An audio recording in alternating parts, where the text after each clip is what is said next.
देखिए, कैसे राहुल गांधी को चूमने के लिए दौड़ पड़े हैं और किस तरीके से उनके फूलों से और किस तरीके से राहुल गांधी ने उनका स्वागत किया है। हाँ भी दंगा हुआ है, मणिपुर का हो या नूर का हो, मैं आपको स्पष्ट बता दूं, क्योंकि अगर अब अभी कांग्रेस की हमारी सरकार रहती और वहां अगर दंगा होता तो पूरे देश पे बवाली लोग करता।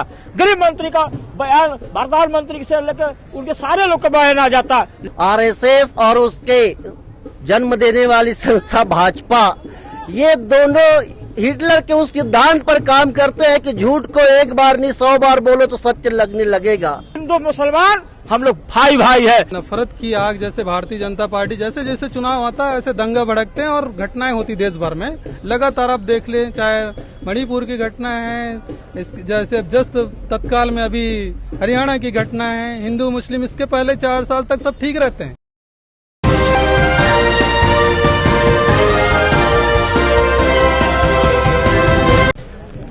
दोस्तों, जैसे कि इस वक्त हम एआईसीसी में मौजूद हैं, क्योंकि आज राहुल गांधी की जिस तरीके से संसद सदस्यता बहाल हुई और बहाल होने के बाद राहुल गांधी सीधा आज पार्लियामेंट पहुंचे और पार्लियामेंट से पहुंचने के बाद तस्वीरें अब जो हैं आप एआईसीसी की देख रहे हैं। यहां कुछ ही देर में अब से राहुल गांधी जो हैं वो पहुंचने वाले हैं। संसद से सीधा दफ्तर की तरफ रुख किया है राहुल गांधी ने, क्योंकि अभी की जो अपडेट सामने आ रही है वो ये कि आज राहुल गांधी जो हैं हरियाणा के डेलीगेशन से मुलाकात करने जा रहे हैं, क्योंकि बीते 3-4 दिन पहले जो नूह मेवात में हिंसा हुई उसी को लेकर के ये मीटिंग राहुल गांधी की तरफ से बुलाई गई थी, जिसमें तमाम नेता जो हैं वो यहां पहुंचे हैं। अब से कुछ ही देर पहले आपने देखा कि रणदीप सिंह सुरजेवाला यहां पहुंचे, हुड्डा साहब यहां पहुंचे, तमाम लोग यहां मौजूद हैं और अगर आप देख पा रहे होंगे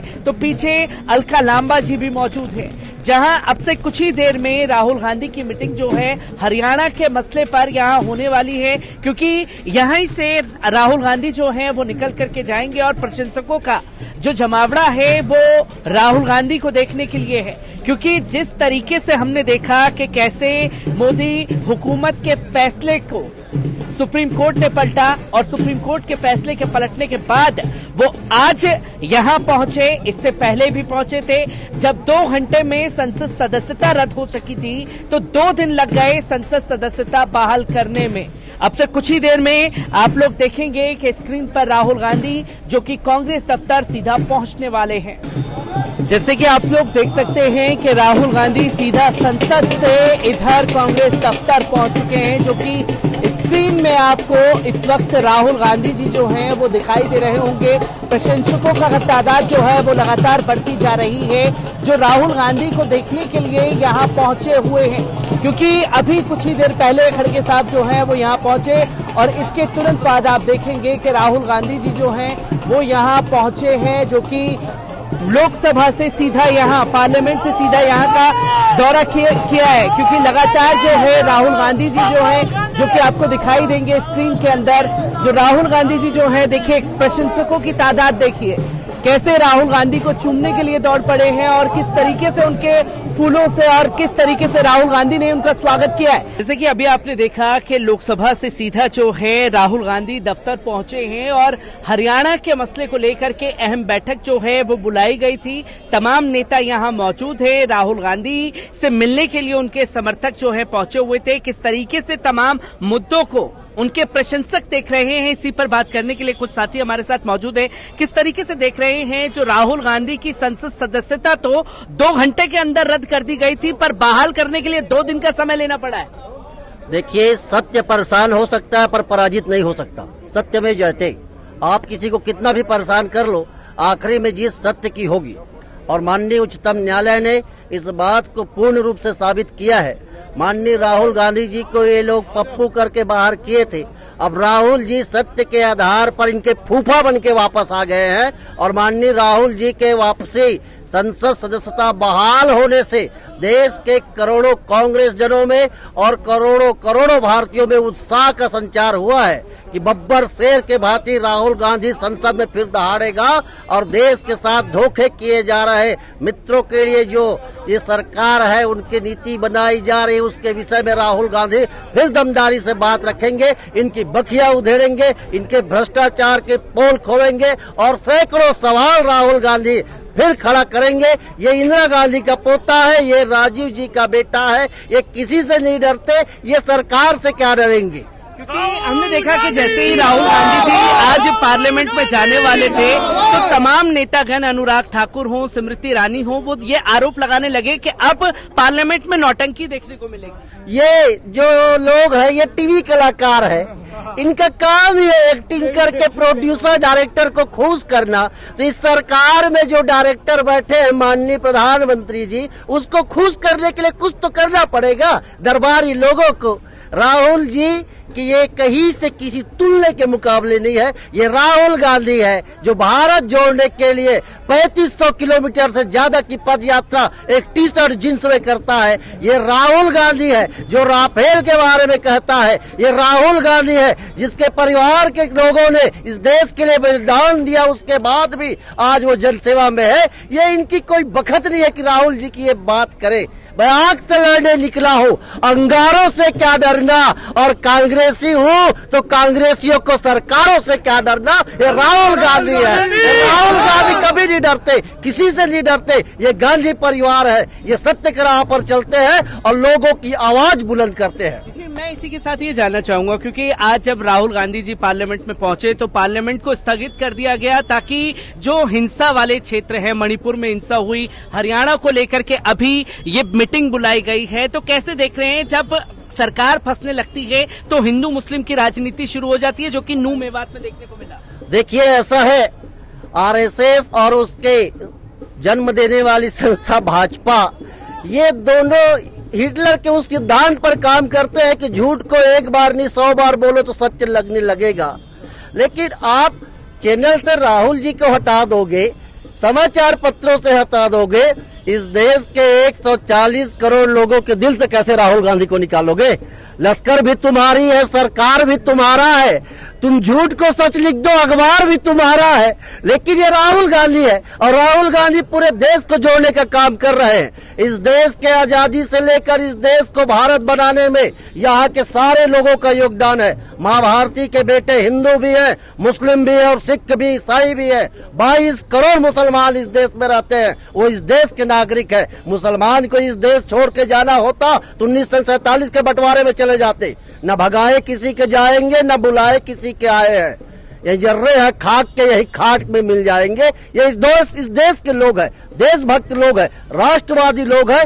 इन दोगलों से ये मुकाबला है कि इनके साथ जो अल्पसंख्यक नेता है वो राष्ट्रवादी है और जो इनके साथ नहीं है वो राष्ट्रद्रोही है। इन लोगों से मुकाबला है। ये देश की जनता दिग्भ्रमित होने वाली कतई नहीं है। देश की जनता भ्रमित होने वाली नहीं है, पर जैसे ही राहुल गांधी जी सदन में पहुंचे तो सदन को स्थगित कर दिया गया ताकि हरियाणा के मुद्दे पे बात ना हो सके, मणिपुर के मुद्दे पर बात ना हो सके। किस तरीके से देश की जनता देख रही है जो बार बार सदन को स्थगित करने का काम सरकार द्वारा किया जा रहा है? देखिए, अभी जो ज्वलंत समस्या मणिपुर के जो दंगे है और वहाँ पर जो हमारे देश के महिलाओं के साथ, बालिकाओं के साथ जो अन्याय हो रहा है, उस मुद्दे से ध्यान भटकाने के लिए ये संसद को स्थगित कर रहे हैं। माननीय राहुल जी ने जो आज पूरा देश के सामने मिसाल कायम किया है, इतनी लंबी पदयात्रा करके, और संदेश दिया है पूरा देश भर में कि हम सब एक हैं और नफरत के लिए यहाँ पर कोई जगह नहीं है। और आज जब उनको माननीय उच्चतम न्यायालय ने पाक साफ साबित कर दिया, निर्दोष करार कर दिया, और आज उनकी आवाज इतना बुलंद हो चुका है कि जब उनको बोलने का अब समय आ गया है। इतनी जघन्य घटनाएं जो मणिपुर में हो रही है, देश के लिए शर्मसार की बात है। और जहां पर भारतीय जनता पार्टी की सरकार है, जहां पर राज्यपाल भी उनका है, ऐसे सरकार को तत्काल भंग करने की आवश्यकता है। उसमें देरी किस बात का है? पूरा देश इस बात को लेकर चिंतित है कि हो क्या रहा है।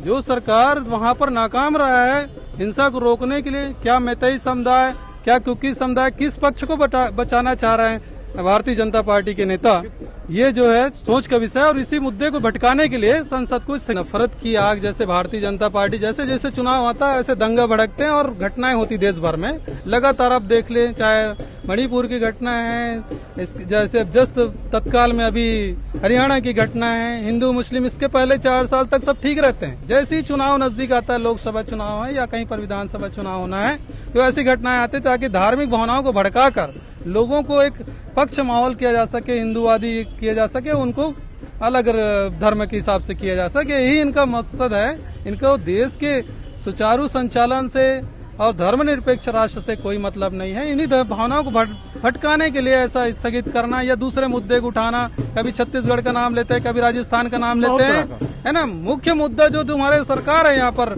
मणिपुर में, हरियाणा में अभी मेरे ख्याल से उन्हीं का सरकार है। तो ऐसे मुद्दे को भटकाने के लिए आप तत्काल राष्ट्रपति शासन लागू करो, सेना का हवाले करो। मणिपुर के हिंसा अगर 2 दिन में नहीं थमेगा तो बताइए, जो उपद्रवी तत्व तत्काल गोली मारने का आदेश करो।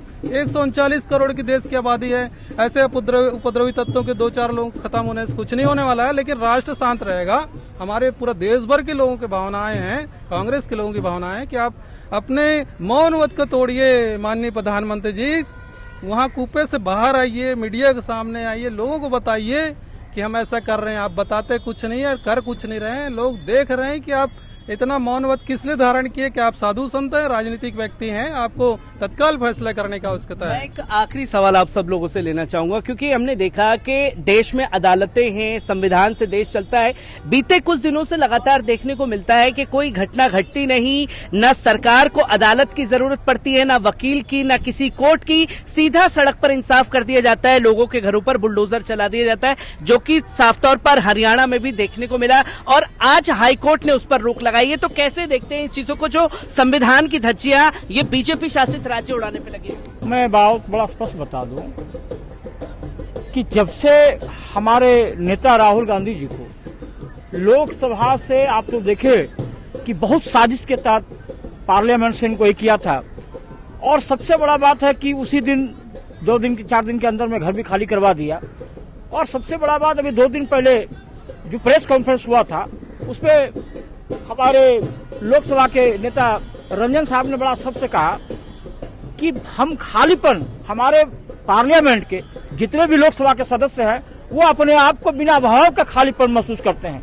मान लीजिए खड़गे साहब हमारे राष्ट्रीय अध्यक्ष है, वो क्या बोलते राज्यसभा देख रहे हैं, यहाँ चौधरी जी देख रहे हैं। मैं आपको स्पष्ट बताऊं कि ये जो फैसला सुप्रीम कोर्ट का, पहले तो स्वागत के योग्य है कि इतना बड़ा फैसला सुप्रीम कोर्ट ने किया है। और इस लोकतंत्र में इस बात की बिल्कुल गारंटी के साथ हो गया कि इस देश में सब कुछ हो सकता है, लोग बेईमानी कर सकता है, भारतीय जनता पार्टी अपना स्तर गिरा सकता है, लेकिन इस लोकतंत्र में खास तौर पर जो सबसे बड़ा बात है, सत्यमेव जयते जिसका नाम है, और खास तौर पर सुप्रीम कोर्ट ने साबित कर दिया, जो हमारे नेता को न्याय दिया। मैं आपको स्पष्ट बताऊं, अभी आपने कहा कि हरियाणा के सवाल पर विशेष मीटिंग हो रहा है, अभी आपने तुरंत कहा, मैं आपको बताऊं कि जब हेडमास्टर या टीचर जब आपको किसी स्कूल में टास्क देता है, आप जब बनाते नहीं है ना, जब बेईमान लड़का होता है वो भागे फिरा रहता है। तो जैसे ही राहुल जी एंट्री हुआ है, मैं आपको स्पष्ट बता दूं, अब एक एक चीज वो आपको जहां भी दंगा हुआ है, मणिपुर का हो या नूर का हो, मैं आपको स्पष्ट बता दूं, क्योंकि अगर आप अभी कांग्रेस की हमारी सरकार रहती और वहां अगर दंगा होता तो पूरे देश पे बवाली लोग करता। गृह मंत्री का बयान, प्रधानमंत्री से लेकर उनके सारे लोग का बयान आ जाता। लेकिन मैं आपको स्पष्ट बताऊं, कांग्रेस गांधीवादी तरीका से चलता है, और इसी चूंकि राहुल जी हमारे पूरा शक्ति के साथ में, सारे शक्ति के साथ में आ गए हैं। और आपको बता दूं कि अब जो अभी से लेकर लोकसभा इलेक्शन तक में आपको देखिएगा कि हर दिन हर चीज में आपको कहीं न कहीं जनता के हित में रिजल्ट नजर आएगा। और यहाँ तक भ्रमित करने की बात है, जैसे हमारे मित्र ने कहा कि निश्चित रूप से हिंदू मुसलमान हम लोग भाई भाई है, और कांग्रेस का यही संकल्प है। आपको आने वाला समय में, अभी तो मीटिंग चल रही है, हम लोग यह कांग्रेस ऑफिस में है, मैं आपको स्पष्ट बता दूं कि सरकार को अब हर कदम पर आपकी बात, हमारी बात को मानना पड़ेगा। जय हिंद, जय भारत।